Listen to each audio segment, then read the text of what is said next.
Hey,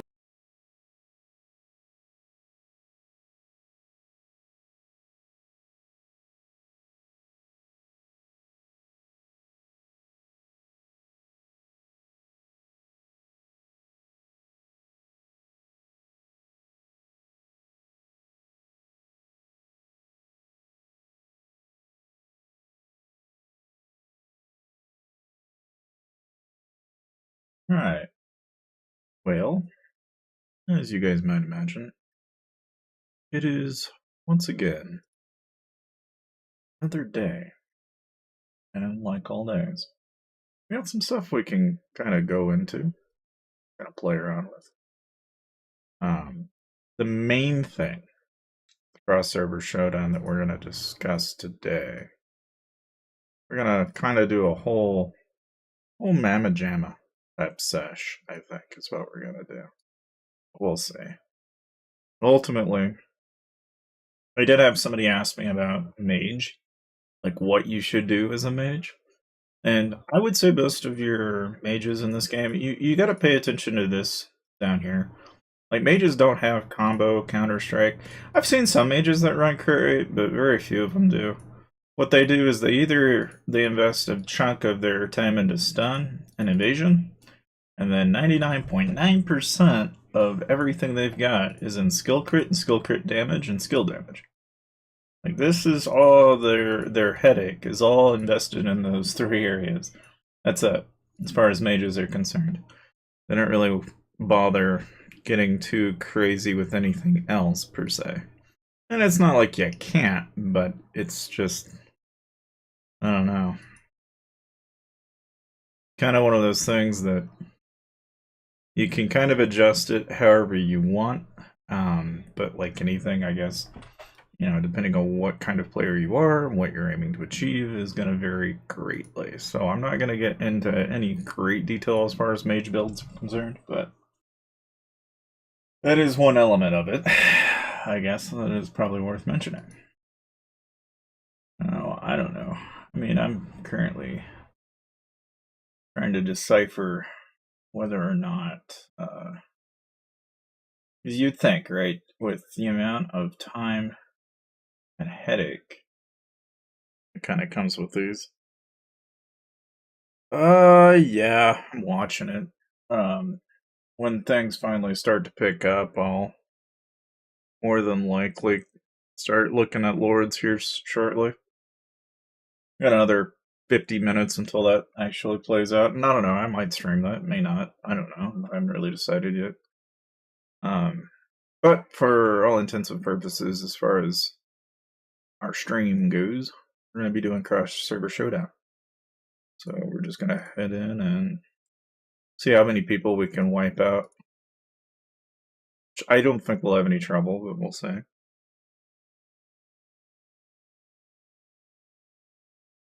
Okay. So we'll just let's go right there, I guess. Pop auto and on the way we go. See how many we can hit until someone tries to knock us out. Ideally, you try to kill as many players as you can. And if you want to get clever, you teleport every couple kills just so that you got people on their feet. But like people actually move continents to in very heavy states. What they do, I don't really know if it's necessary per se, but it's an option.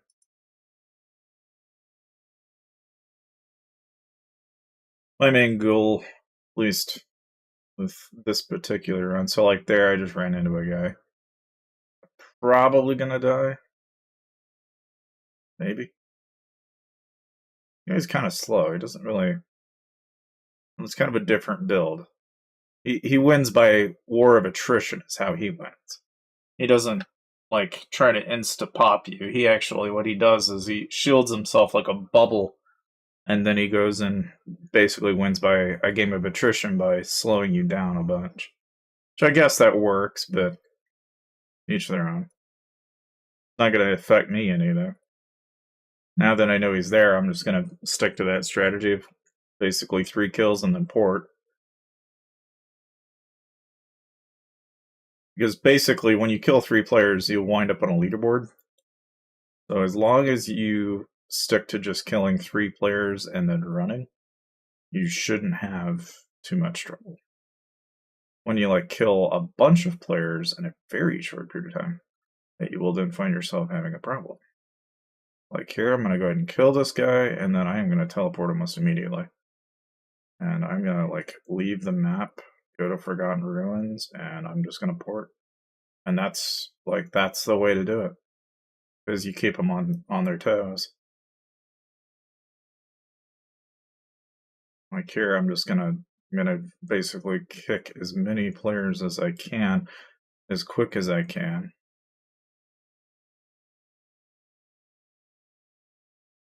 Fortunately, the auto is kind of beating me to it to some extent, but that's okay. Alright, and we're gonna teleport and jump over here. And we'll just keep jumping around.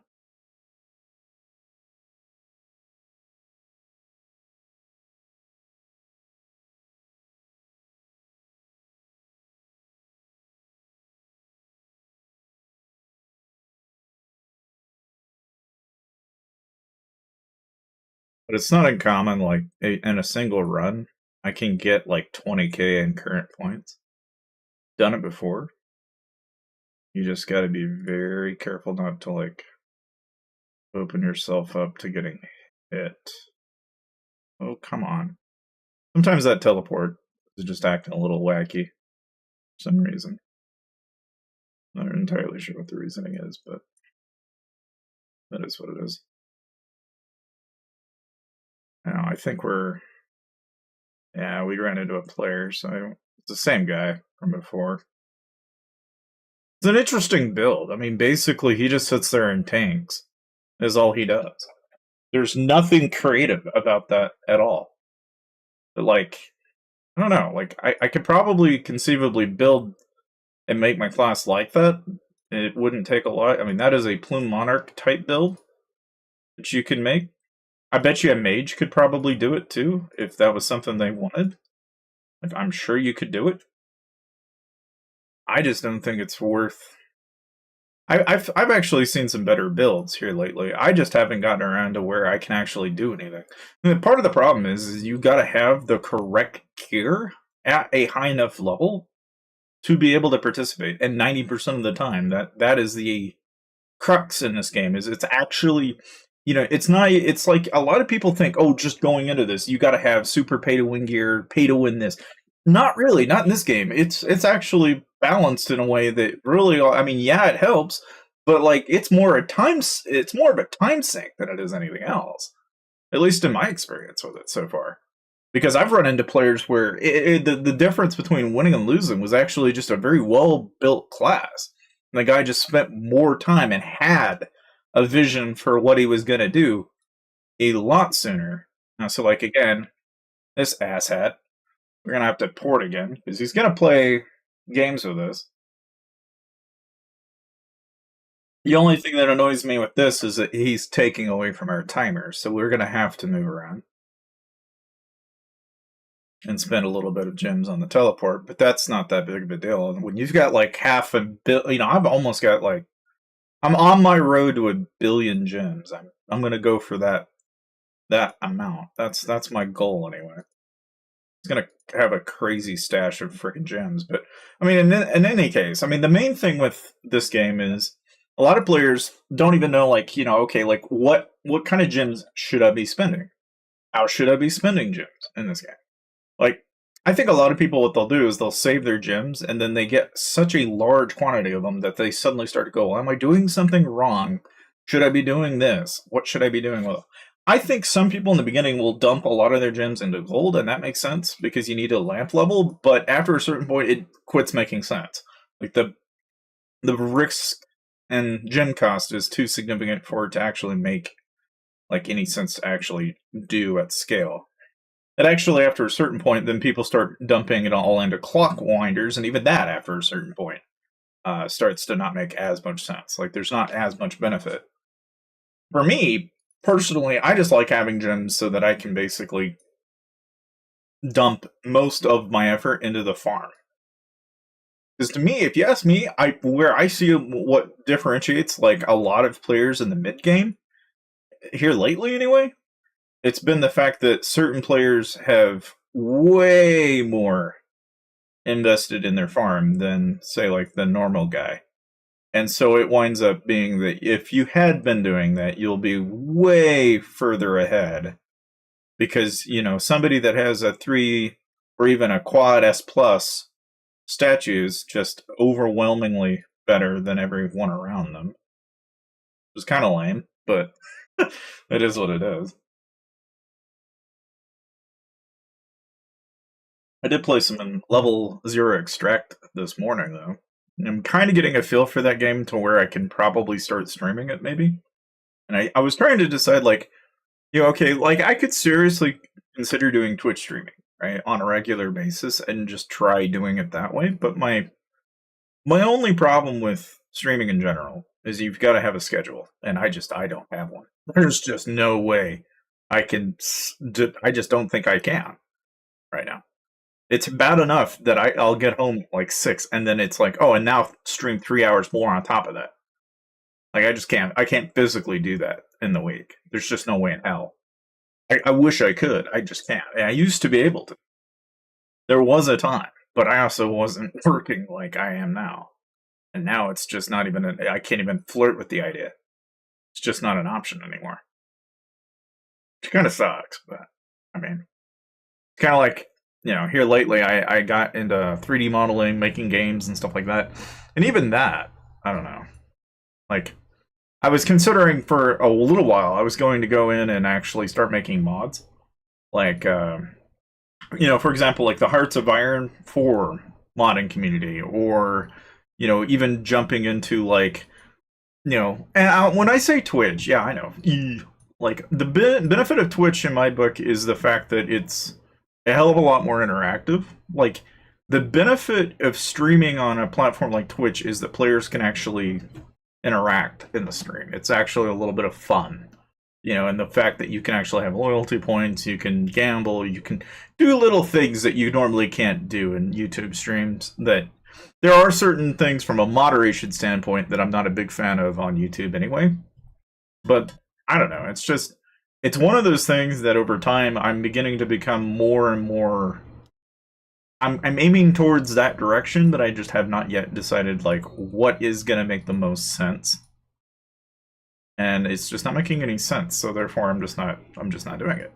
But it's kind of like the game idea I had a while back. I was like, oh, I'll just sit down and make an RTS. I sat down and tried to make an RTS, and I actually got through like a majority of the base code. But then I discovered that it's like, okay, do I really like an RTS? I played Stormgate for like a few days. And then I played Dawn of War for a few days. And very quickly, I just came to the conclusion that I really just don't like playing RTS games. And it's like, how can I, in good conscience, try to make a game that I don't like? So I just dropped that project almost completely. I enjoyed making the models, though. And so I actually started 3D printing stuff. So what I did is basically what I would do is I'd basically go out and make something in Blender, and then you could commission other people to make your STL files for you for like a quarter of what it would cost to actually buy an actual printer. Now, I don't know. At this point, I probably could have bought my own printer. But I kind of assume that it requires time, patience, and knowing the settings and being able to produce. I didn't want to deal with the errors. I didn't want to deal with all the costs involved and actually getting all that set up. So I just kind of dropped it, in a way. But like, I don't know. Like I learned a little bit about Aspirate. I learned kind of a whole process behind like how to make like AI, for example. I've actually got a tool now that if I want to make like AI modified images and stuff like that, it's actually not that complicated. There's really not like anything too crazy as far as like combining those into image and modifications and stuff like that. It's really not as bad as I thought it was. Like that whole process is not anywhere near as bad as I thought it was. It's really not that bad. But I mean, I don't know. Half the battle I feel like is you get into the groove of something that you enjoy, and then eventually it becomes more of a chore. Which is why I'm kind of glad I never decided to pursue it as a career, because that is one of the few things that I enjoy it, but I would hate it if I was forced to do it every day. I can see why game developers and people that are working in programming and art, like it takes a lot of effort to get something of value together, and then not only to have all that energy and emphasis, and then have it blow back in your face like people don't like it, or you see everything that's wrong with it, and so do other people. Like, I don't know, like that just for me, just I'm like, I can read my own mind. I know exactly how I'd feel if that was my, if that's where I was. I just don't think I could do it. So I kind of dropped a lot of that, but it was in good fun, Like I kind of learned a lot along the way, and at this point now, I'm just kind of considering like mods are kind of making more sense to me. So like I can sit down and I know, for example, like Hearts of Iron 4's portraits are easy. Like making portraits, making modified characters is easy. Making custom apps is kind of easy, but there's a lot of coding involved. Like the mods that you see for like say like those grand overhauls where they like change the map and missions, the flags. Like changing flags and stuff like that isn't so bad, but making it a custom map is a lot more difficult than people like to admit. Like making the map as in like actually getting it physically drawn on the map is easy. It's getting all the states and all the programming to work on said map that is complicated. Like if it wasn't for that element of it, honestly, I wouldn't mind streaming like kind of the process behind that. Like I don't know, it's kind of like when I got involved in Arma. I started modding an Arma at one time. There's actually something called Arma Reforged that the modding side of that is it's complicated at first, but you dig into it and it's not so bad. Like a person could conceivably make mods of that if they want to. It's just the want to, and the biggest issue with a lot of it is it's time consuming. So it takes a lot of time to get something of value actually out of it. But once you do, it's great. It's like the Shangri-La of like cool stuff. But then you always see everything wrong with it, and you either want to destroy it, like I do, or you start over. And either way, it's just demoralizing as all hell to put that much effort into something only to then destroy it. So I don't know, I've gotten away from doing that over the years, but I'm still pretty adamant about, if I don't like it and if it's not good enough, I destroy it. Almost everything gets destroyed. Almost everything. With exception to a couple of things that I still hold on to because I like to reiterate or remodify or change them in some fashion. But either way, I wind up coming back to them and going, I don't like it as much as I'd like. I wanted to do this or what have you. But like right now, the going theory in my head is I was like considering like, okay, the Starfield modding community is kind of starting to catch my interest. I haven't revisited Halo Infinite in a while, and I know the Forge is fairly interesting, and I was kind of poking around with the idea of like looking into that to kind of get a feel for it. Because again, a lot of that stuff is not like as crazy as people would like to think. It's really not that bad. It's just a time-consuming thing to have to do. And typically you need a large enough community of people for it to actually make any sense to even invest time into. No, I don't know. I mean, I'm one to talk about it, but it's like the people that actually go through the effort of making those successful mods are entire teams of people in some cases, and in others they're they're constantly working on it. And it's like, I gotta appreciate that because it's not like they get paid to do it either. A lot of just time sacrifice that people just do out of the spirit of learning something new, which you always gotta be a little bit surprised. Now, like this, I see like these are all 8 minutes, so I'm not gonna worry about these, but I will go ahead and drop 2 on this, and that way you get kind of the best of both. The trick to this is the farm, by the way. In case you guys were wondering what this was. The big thing with the farm here is that you just want to consistently, you want to be stealing all the time, and then you want to basically farm all the time. It's kind of like the equivalent of a resource gathering thing you do in most games. But this is significant because it gives you the food to donate to the statue. The biggest thing with the statue is if you can get down to triple S plus, this is where things get actually really good. And so I'm fixing to get to where I can get a 1% chance on those, and those affixes are going to be a lot better than the triple S plus affixes. And this is what I think is really kind of what separates a lot of players right now. Because if a person get like a triple set S plus global combo damage, they're rocking and rolling. They're running all over people all the time. Because there's just such a significant stat advantage that comes from that. But in order to do that is also several million farm crops, and so when you're only getting like 1,000 or so per the rainbow gourds, you're only getting 1,000. Like, yeah, okay, that's gonna take a while to get like a little over a mil. So a lot of the major spenders are, that's where they spend a bunch. I mean, between that and the mine. The mine, I think, is the other location where I've seen like what differentiates a lot of the top players is in here as well. Because you can just devote so much time and energy into basically getting your levels up in the tech tree that there's like almost an argument for that too. But in both cases, like right now, the Starlay debut, there's a stupid amount. Like here, like people can buy dream drives for 15K. I, for one, don't really bother with those. Like, I just don't think it's worth it. Like, might as well, if anything, do the basic events and stuff like that. But unless you're going to seriously consider spending like a little over a couple $100, you're really not going to be able to touch these. I mean, these genuinely are really hard to acquire. Even then, though, they are kind of cool as far as animated little art pieces go. And I mean, and they're worth their weight in gold in terms of that. I mean, I'll give them that. The animation aspect of it, they look great. But, they're obviously not worth a few $100s in my opinion. But, I'd each their own. I mean, $100 to me might be a penny compared to a billionaire for all I know. So that said, let's see here. What do we have in the gift box? Anything? Nothing? Oh, that's a freaking joke. Tells me that there is and there ain't. But yeah, so I got 633,000 or so gems. We're on the road to a mil. So hopefully we'll get a million, and then we'll start saving from a million to 10 million, 10 million to 100 million, 100 million to a billion. I doubt it goes that far, but you never know.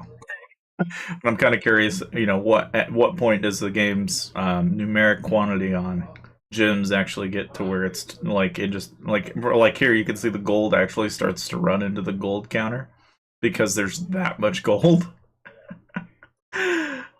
Just kind of silly. Like it's kind of ridiculous on its own right. But in any case, all right, so let's see here. Let's go to our state and see if we can catch anybody trying to. I'm sure there probably is. I don't know if they'll be in the Lich Kingdom or not. At a glance, I don't see any though. Not to say they don't exist. Let's see here. Oh, we lost rankings. I know there's somebody somewhere. The question is just where. Where art thou? I don't see anything there. So maybe they're in the Forgotten Ruins, maybe? Surely. We don't have any players going on a rampaging streak? That's crazy. You'd think we would, but alright, whatever. In that case, we'll just go to X6009, and this is, once again, another reason why you need gems. You need to have gems to be able to even go back. And then we'll just go to the Lich Kingdom, and we'll just party like no tomorrow. Go ahead and knock out as many as we can. We gotta hit monsters, so if anything, we'll probably switch gears. If we don't hit enough players, we'll just start hitting monsters. Because we also have to hit our tally for that. So it's kind of a hit and miss. You gotta do a little bit of both in order to really find yourself gaining anything of any value in this game, it feels like. But it's the nice thing about cross server Showdown now is it's a really laid back event. You don't really have to do a whole lot of anything. The only thing that I will say is the people that play guard are usually guys that are like 65 to 70k. Yeah, everybody in the guard's way up. Hey, what's up? Welcome, welcome. How art thou? Good morning. Here, it's 11:30 in the morning here. We're just Doing a little bit of cross server showdown today. And then at noon we'll be we might be doing a little bit of Lords Mobile at 12. Not yet. That is not to say I am not playing Whiteout Survival, I just not at this second. I got a lot of different games that I've been playing here lately. Whiteout in particular, I've kind of shelved it. Not completely, but I've kind of shelved it since I've been zeroed. I basically turn it on, gather, reheal troops, rinse, repeat. That's it. Like, there's not a whole lot more that I can do beyond that. And even though the Alliance Championship event's going on, and it's 1:30. Oh no, it's only 11:30. Thank God. Yeah, but no, I just genuinely I don't know. I'm a guild lead even in Whiteout, and it's not like there isn't something to do. There's not something to stream. It's like I know people that play Whiteout Survival. I know plenty of people that watch my channel for Whiteout Survival. It's just the challenge whenever you sit down and you're seriously considering streaming a game. I gotta have something to do in it. And right now there is literally nothing I can do in Whiteout right now. There's just nothing to do. The game needs more events or something and the in between at this point for me, because I'm left basically doing absolutely nothing. Because the PvP element, I'm dealing with people that are spending. It's just like Lords Mobile in a way, right? You run into a point where eventually there's a crux to it, which is to say that unless you're with a crowd of people that have a ton of money, you're not going to be fighting players. Really, you're not going to be doing that. And unless your account is worth a house and a half, which mine is not, you're not going to be going around picking a fight with every person that you run into either. You're just better off leaving it, a very, I don't know. I mean, I considered during SVS, I could go out and I could probably go out on a rampage and still do what I did in previous videos when I first started playing Whiteout and just basically burn small players or players that are playing the game that have been AFK'd like I have been for the last week or two. And it's I don't know, I just don't feel like that's not fair to them any more than it is to me, because it's they've done nothing to make me mad. There's nothing that I really oh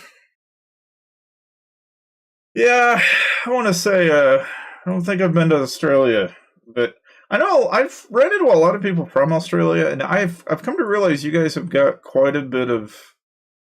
The map is an interesting one. Of all things that I've learned about Australia, you guys got a lot of land in the middle, like Texas, that you guys don't really use. It's just a desert. There's just not a whole lot of people there. But you go to the coast, shitloads of people. Tons and tons of people. You got major cities on every major corner. It just sounds like Texas. I mean, I honestly think I could chuck up Australia to being a overgrown version of Texas.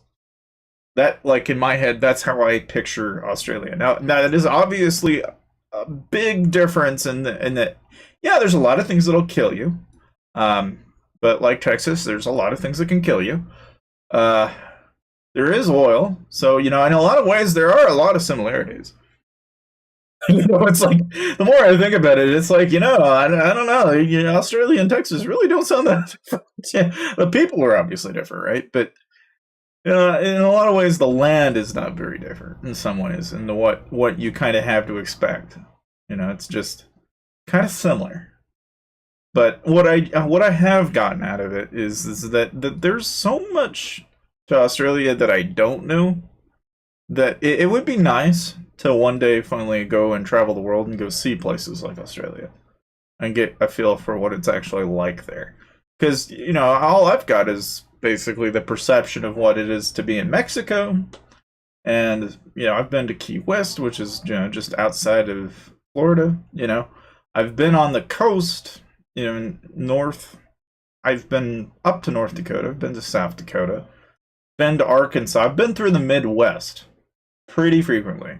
I'm convinced now anybody in Oklahoma that says they can drive, I don't agree. I think a lot of people in Oklahoma don't know how to drive. Every time I ever have a problem of any kind coming from Nebraska, it's always in Oklahoma. I don't know what it is about Oklahoma. Maybe it was Kansas. It might be Kansas that I'm thinking of. But one of these states, I'm not sure which it is. Their roads are like freaking windy. They just, I don't know what the heck was going on. It's like the engineers got a little loopy one day and started constructing everything in freaking like this, where it's like, it's never a straight line. It's always, you've got to go in loops. And I don't know about you personally, it just drives me nuts. Like, I can't stand all that because traffic going 60 to 70 and then they start turning left and right. You've always got that one person that can't frickin' turn left or right and stay in their lane at the same time. So you wind up having wrecks and everything in between. It's like it was designed to keep you awake, which, to be honest with you, the more I think about it, that may be in fact what the reasoning behind that is. Either way, right? I'm left just completely like unhappy with it. But maybe now that I think about it, maybe that was intentional. Maybe I'm just complaining, but it's like it was by design. What do I know? But on that note, I did get a chance to play Sins of the Solar Empire 2, and that game is okay.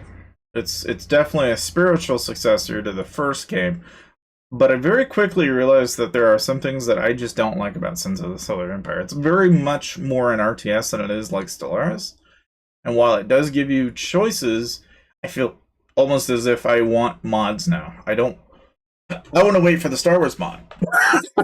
I've already kind of just condoned the game's factions as, chucked up to something that is just to be replaced. I can never get into the game's factions. It just doesn't really click for me. I mean, yeah, they've got their spaceships, and you've got your beams, and then you got the Enclave, which are more like your arsenal, machine gun, autocannon type player, So it's like there's a logic to it. I mean, I'm not gonna deny that, but I don't know. There's something about it that just doesn't cling to me very well. So I end up not liking it as much as I could anyway. Whereas the only thing I've really come to find that's nice about those games is the fact that they'll have things like Star Wars and what have you, which, I mean, to be honest with you, the more I think about it, I'm really going to be kind of excited if Starfield ever gets like an actual Star Wars movie or something along those lines. Because I might genuinely come back and start playing Starfield if they ever actually introduce a fully integrated Star Wars mod. I know when I first played it the first couple of weeks into launch, that somebody was trying to make Stormtrooper helmets and stuff like that, and Stormtrooper armor and stuff. It'd be kind of nice to see like somebody like make a fully fledged mod for Starfield, have a custom planet, and have the whole Star Wars-esque theme. Like, I could see how somebody might jump overjoyed to see kind of like a full rendition of like Coruscant, for example. Like, if somebody could just sit down and painlessly go through the effort of recreating Coruscant in Starfield, and then have all this, like some of the spaceship models from Star Wars, and I mean, it's like the potential for something like that, I think, is there. Will we ever actually see it, though? I have no idea. Hey, what's up? Hello. But that's one of the few games that it's been disappointing in that like the beginning of the story was good, but it just didn't. I don't know. I played like the whole main story campaign, and then it like come to the realization that it was not as like, it shocked me, but it wasn't in the way that most games do. Like there was like a point at which I was like, oh, okay. But as soon as I got through that, it was like, oh, now there's nothing more. Like, I've already been to everywhere I wanted to be, and I don't know. I didn't like to venture any further. I feel like that was the biggest drop that Starfield had for it. It's like a lot of these planets and places do exist, and you can make your own base and what have you. But it didn't have any of the same. I feel like that's maybe something the mod community will eventually get to, where it's like, okay, I could certainly come around to playing it again, but well, and that's true with a lot of people looking forward to Outlaws, which, I mean, I'm not so sure what to make of that yet. I mean, I've heard bits and pieces of Outlaws that it's basically a Grand Theft Auto of Star Wars, but not enough to like make heads or tails of whether that is going to be for the best or not.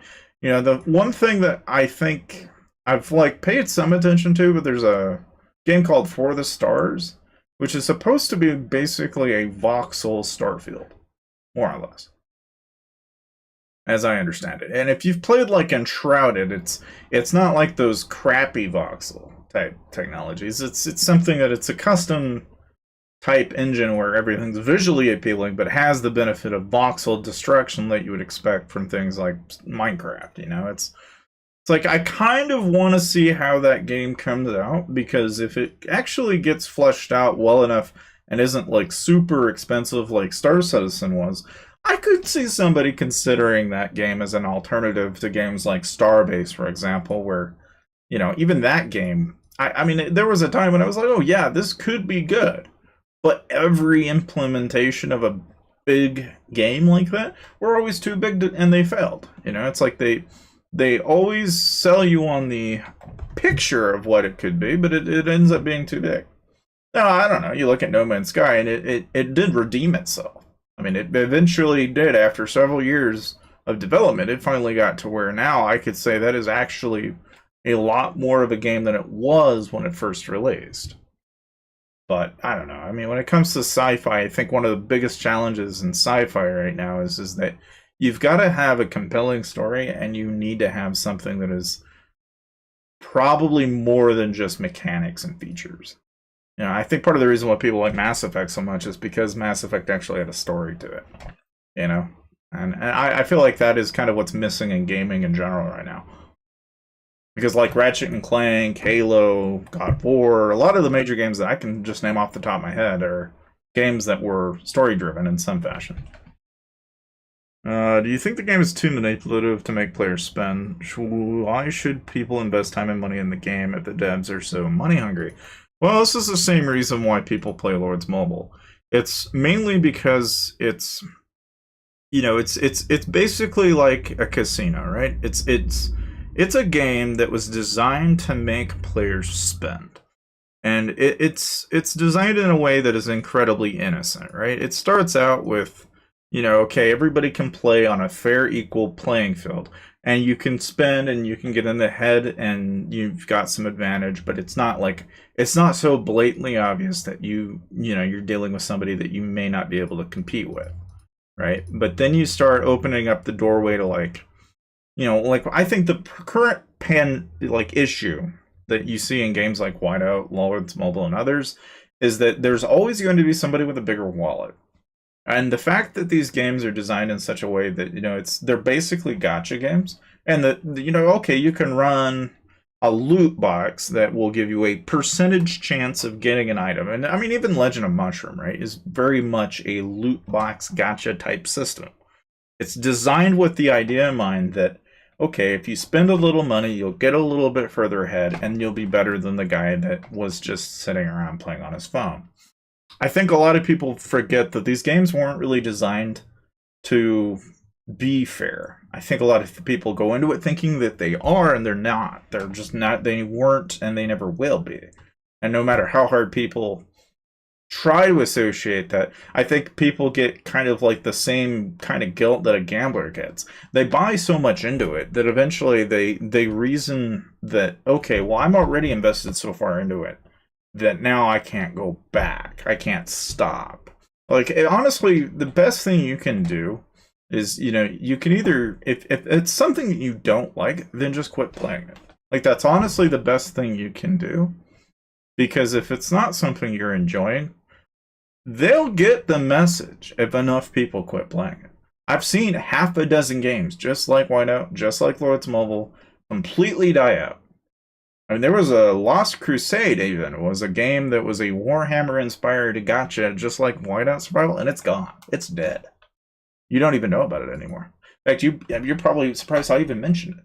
You're probably like, there was? Yeah, well, there was. But it's like Fire Age, it's like a lot of games, It's like, you get enough people invested into them, and that's what keeps them running, and that's the cycle of hell that they recreate on themselves. And I think part of the reason why we enjoy them is because they constantly change and update, in such a way that they're adhering to whatever, holiday events going on or what have you. But they've got to have a way to monetize it too, because that takes time and money. They got to pay artists. They've got to have somebody running the servers. They've got to have money to run the hosting for all of those players and all of those bots, that are running those accounts 24/7. So it's like you got to hate the game, but you can't hate it for the same reason that you can hate like a $60 game. It's the reasoning behind why they do what they do is just by design. Now, the reasoning behind like microtransactions and stuff like that, I mean, at the same time, right? A lot of people also do not seem to understand that you got all of that for free and it was your choice to spend. A lot of people, I think, just approach it wrong. You should probably have never spent. If you find yourself going, well, this is not fair, this is not fun. Had you approached it where it was free the entire time, you probably wouldn't feel that way. Because you'd have already picked up on the problems right away.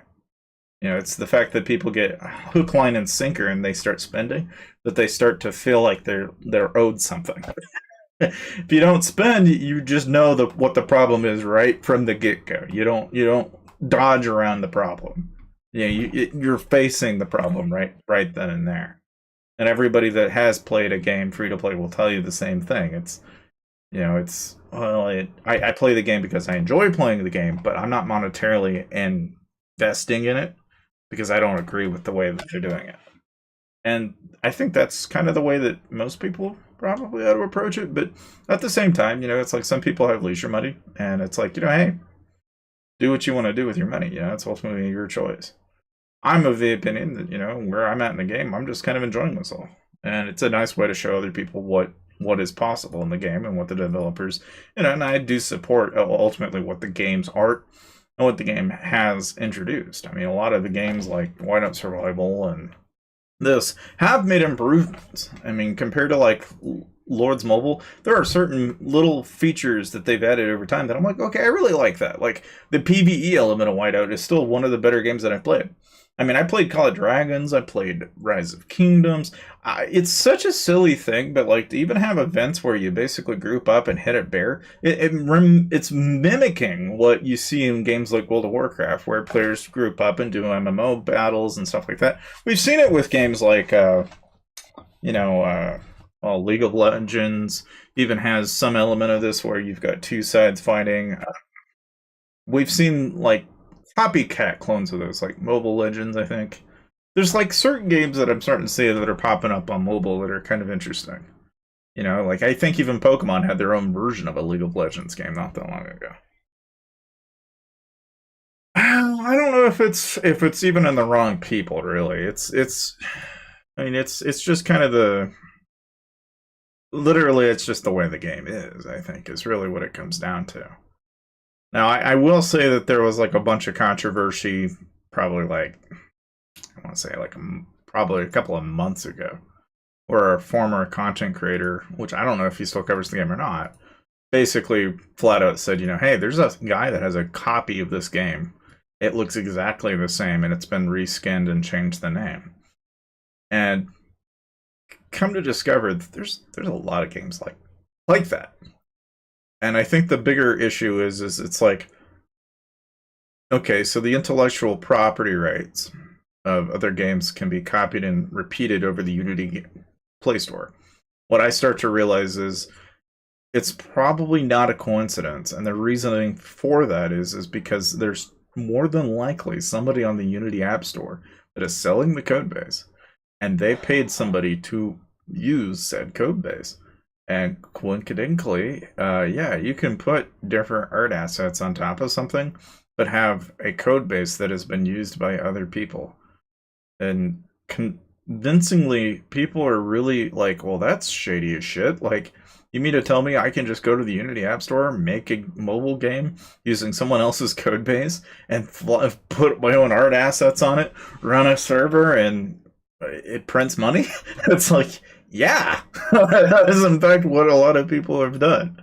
You see it time and time again. You don't see a lot of original people producing their own code, especially on the Unity store. You don't see it very often. That you'll actually see an indie dev on the App Store as much as it used to. I mean, back in like like the early days of like the Apple and Google Play stores, I think it was a little bit more common. Now it's like it's so difficult, I think, for the indies to get involved. It's so immensely expensive because they have to have it go through, checks. They've got to have a budget. They've got to have people that verify, and you have to go through so many, like, I call it bureaucratic hell, but basically it amounts to saying that you got to make sure your code's not going to be used in malware or exploited in some fashion. You have to adhere to some kind of form of, like, any publisher typed game, right? You've got to have some, if you're going to say make microtransactions available, then you've got to have a technical support. You've got to have some way to back stuff up. You've got to, and that all costs money. And so a lot of these games just don't, like, you just don't see them not be under the same publisher. And this is why you see, like, when you look at Tencent and people are like, oh my God, Tencent owns like all of these games. That's why. You gotta have a lot of money and you gotta have a lot of people to run those systems. And a lot of the time, you just can't compete. You can't even enter the space without a lot of money to go into it.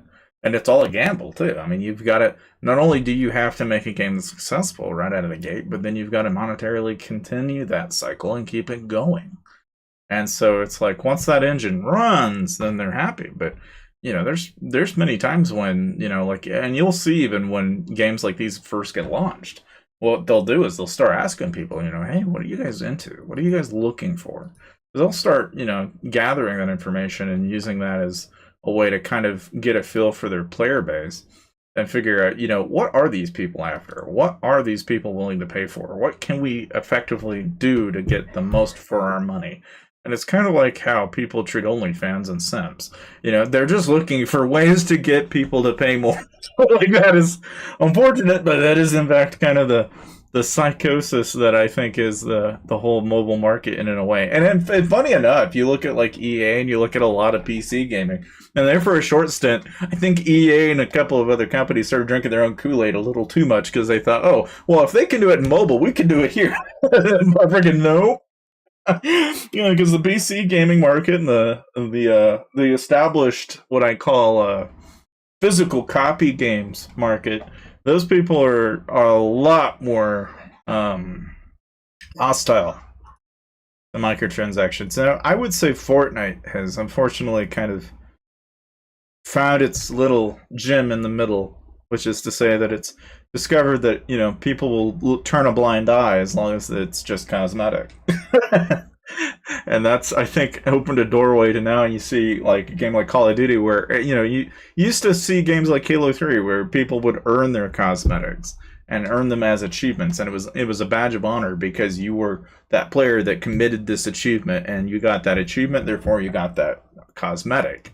And now it's turned into a system of which, hey, that guy has the cool armor because he paid a lot of money for it.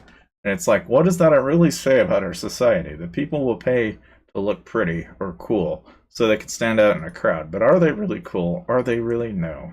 No, they're not. They give themselves a false sense of, they basically play upon other people's insecurities, more or less. But I mean, that's the thing about these games that I think you in a way you can kind of learn a lot about yourself. Like, you start to discover, man, like maybe I need to like sit back and really like I think the people that are like they can justify spending $20 on this is like if you can justify spending $20 on this, you need to seriously consider getting like an investment set up for yourself, because if you can justify spending $20 instead of eating, you could also justify getting that and put that money towards something that'll actually help you in the long run. At least unlike the casino, right? Which is why I say it's like a casino. Unfortunately, even like a casino, though, most casinos you have a chance of at least getting your money back. Unless it's not. You're not even getting your money back. It's gone. I know there are some people that are like, oh no, I can just turn around and sell my account. Yeah, well, not officially. Good luck trying to do that, because most of the time you wind up scammed anyway. And there's a dime a dozen people that like they get into that cycle, and it's like, I don't know, man. It seems kind of dicey, but okay. Yeah, I don't plan on it. But we got 3 minutes, so I'm running shy in time here. I'm gonna have to switch gears here pretty shortly. We're gonna have to take a quick peek and look. Um, I guess for the meantime, guys, let me throw this up into intermission here. We're gonna hop onto Lords here and take a look at what we got going on there. Like I need to update. Oh joy. I will say one thing that is unique about a lot of mobile games, and this is, I can say this about like almost all of them now. There's Age of Empires, for example, is like supposedly getting a mobile version of the game at some point. I didn't like it though when I saw it. I got like early notification that they were going to be making it available in a couple of months, and I was like, yeah, I don't know about that. Like, they attempted that a few years ago, and it just failed. And part of the reason it failed is because it's kind of difficult to get a game that was designed on PC to work correctly on mobile, and then not only get it to work correctly, but then actually get it to be fun. And I don't know, it's like one of the few games where it's like I feel like ping rates and connectivity and a lot of other factors is just a lot more painful. Where I've seen mobile really win though is like card games. Like looking at like Magic the Gathering, Yu-Gi-Oh, and Pokemon, seeing as how the card games have really flourished, and games like Hearthstone, I think, like those have all come out. Hey, what's up? Hello, hello. Those have really come full circle. I feel like in ways that I never really anticipated. Like they really took a whole different direction that I never even thought they were ever going to go in. Now that I've gotten a feel for, oh shit! Now see that was kind of shitty of it, because I was going to switch accounts and it just, well, that's fun. God damn it! Things that I try to do and it won't even let me do. Is it going to let me? Yes, yes, yes. I know the alarm. Gonna let me switch? No. God damn it! Stupid thing. All right, that's fine. I'll just run this for a little while then. Hang on. I gotta open up my alt. Open up another VM here, basically.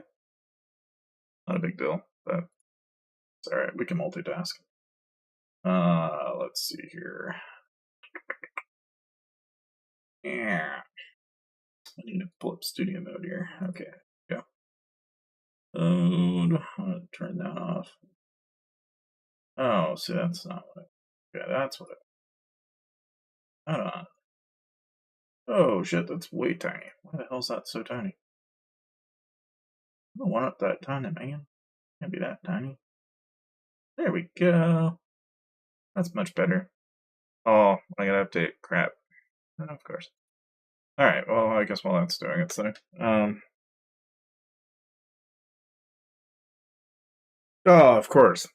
Well, yeah, and I mean, it's kind of like The Sims. The Sims is atrocious for money grubbing, and that's, like I said, I think when EA discovered that they could make mobile games, they I don't know. It's kind of like I used to play Spore back in like 2004, and that was the jam. That was like the height of PC gaming for me at the time. It was like one of the very, I think that was the third or maybe fourth PC game that I actually seriously played regularly.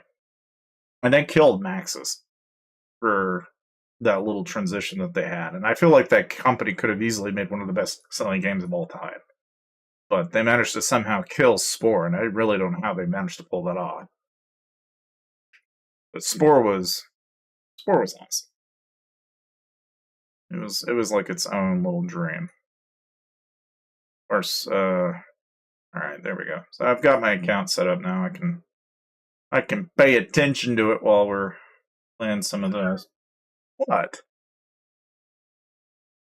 Oh, hold on, guys. And of course, I've got a cat. Oh, what do you want?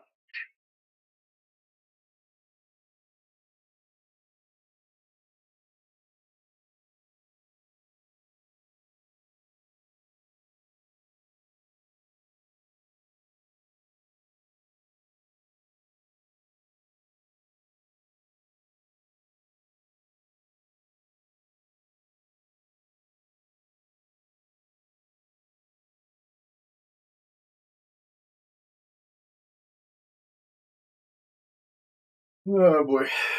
Poor cat. She's naturally a little uppity. That's okay.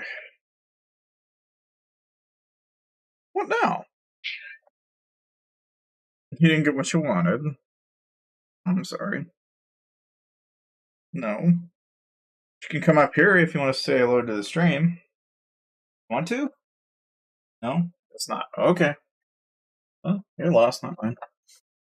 Anyway. So, I mean, if. Alright. I know you want something, so hold on.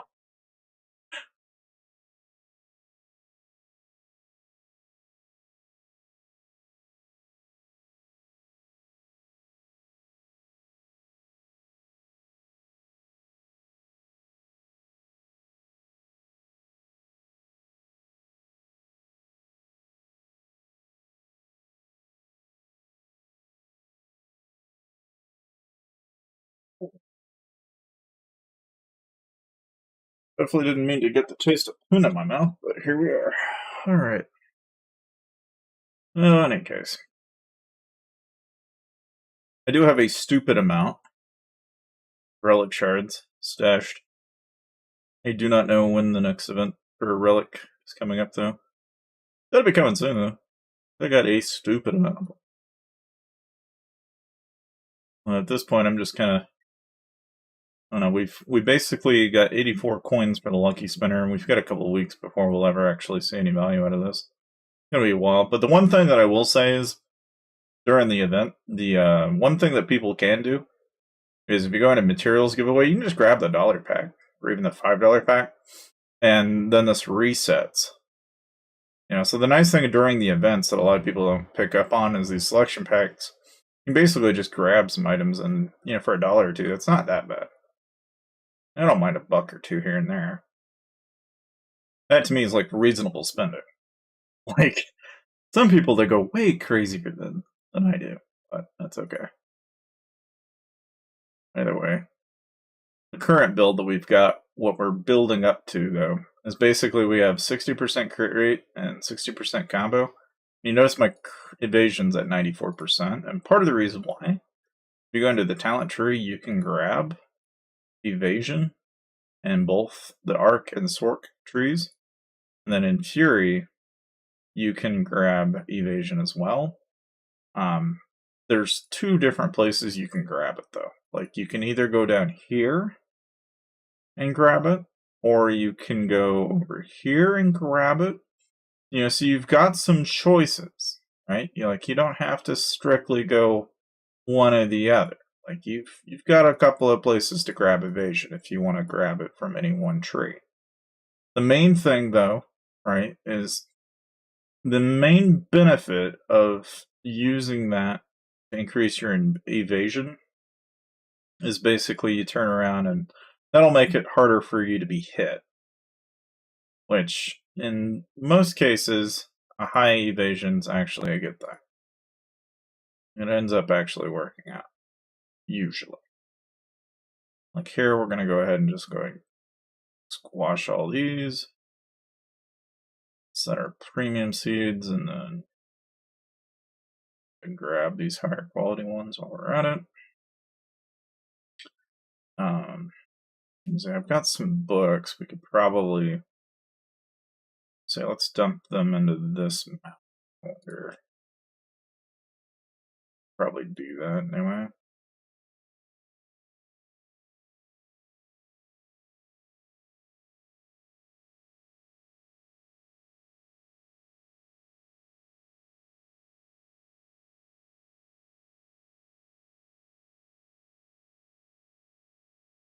Like that, bring it up quite a ways. Main thing for this one though is you get premium seeds.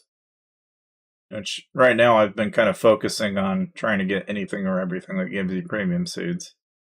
Kind of a hard thing to come by. I've been kind of digging around for any of the mounts that do. Like right now you can get like a lot of good stuff with that one. This one, the soaring wings, you can only acquire that guy if you actually upgrade your you have to go up and upgrade them all the way up to like 10 on your tier. would take a stupid amount to get to. Like, you can see certain mounts will give you certain drops.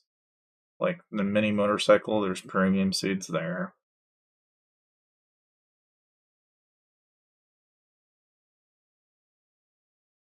Main thing I'm looking for, though, is just anything or everything that'll actually give me, like there, we'll get premium seeds on the wheels. And blue ox will get premium seeds on.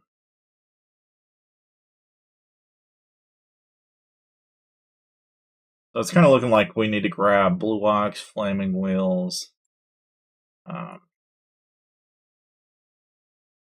There's a couple of more items out there, and this one's kind of an interesting one because you can get enhancers. Not all of them give you enhancers, so I'll have to be kind of mindful of that.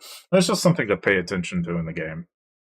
And ultimately, you'll benefit from investing amounts that'll give you those loot. Because basically what you can do is just use those inside your parking wars. And then you'll have a better chance of running those kind of drops. Like here, I can get advanced seeds now if I wanted to, even for 2 hours. Just not bad. Let's see how we're doing on cross server spots right now.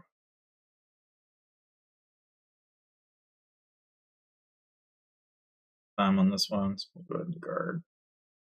Oh shoot, can't. What's my log look like then? In case you ever want to find this out, you can always go into log and check and see like you win and lose to.